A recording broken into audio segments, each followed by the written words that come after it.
कि कालेन स्नान शोचाभ्यम संस्कारैस्तपसेज्जया शुद्धयन्ति दानै संतुष्टया द्रव्याणात्मात्मविद्यया। काल से भूमि अपवित्र हो जाती है, ध्यान देना। तो उसका लेपन करते हैं, गौमूत्र से उसको छिड़काव करते हैं, गौ गोबर से लेपन करते हैं, और लेपन करने के बाद में भूमि वो शुद्ध होती है। इसी तरीके से धन भी शुद्ध होता है। हाँ, यतो दानम न जायते तत द्रव्यम मलवत समा। जिस धन में से दान नहीं होता वो द्रव्य कैसा होता है, धन कैसा होता है मालूम है? मल के समान होता है। ये भागवत कह रही है, आप सोचो कि महाराज जी दान की कहने लग गए। और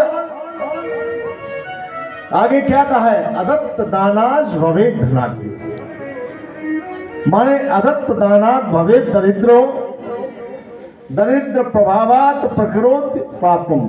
जो व्यक्ति दान जो करते हैं और उस व्यक्ति को करते हैं जो दान के हक के लायक नहीं है।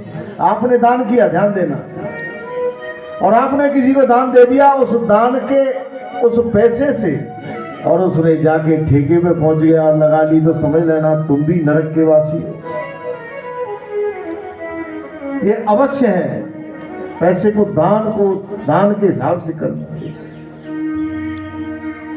लेकिन क्या लिखा है आगे फिर कि सतपात्र दानाश भवेत् धनाढ्यो धने प्रभावाति प्रकरोति पुण्यम पुण्ये प्रभावात् त्रिविधम प्रयाति पुनर्धनाढ्य पुनरेव दाता। शतपात्र व्यक्ति को दान करना चाहिए। आजकल तो ऐसे ही दान चल रहे हैं और स्क्रीन पे चल रहे हैं। क्या डालते हैं वो मोबाइल से, तो शॉट लेके फट पैसे चले जाते हैं, तुरंत भेज दिए। अब क्या हो रहा है आपके पैसे का कोई पता है? कहाँ यूज हो रहा है? इसलिए कभी भी ध्यान रखो, शतपात्र दाना से, जो व्यक्ति दान के लायक है, जो हक है जिसका, हमें गौशाला के लिए दान करना चाहिए, बच्चों के लिए, गरीब बच्चों के लिए दान करना चाहिए, और मंदिर के लिए, देवालय के लिए, अपनी संस्कृति को बचाने के लिए, अपने समाज को बचाने के लिए दान करना चाहिए, अपने धर्म के लिए दान करना चाहिए। लेकिन आजकल तो ऐसा वो बन गया है ट्रेंड कि हमारा नाम होना चाहिए, हमने इतने पैसे भेजे, वहां हमने इतने पैसे भेजे। दान तो 1 रुपए का भी है, दान 1 करोड़ का भी है। लेकिन दान कैसे करना चाहिए? दान मेकम कलयुग, ध्यान देना, कलयुग में दान की महत्ता है, इसलिए दान का बहुत बड़ा महत्व बताया है। और नाम मेकम कलयुग, नाम की और दान की दोनों की महत्ता है। भगवान का नाम संकीर्तन और भगवान के प्रति हमारे हाथ से हो जाए उतना दान।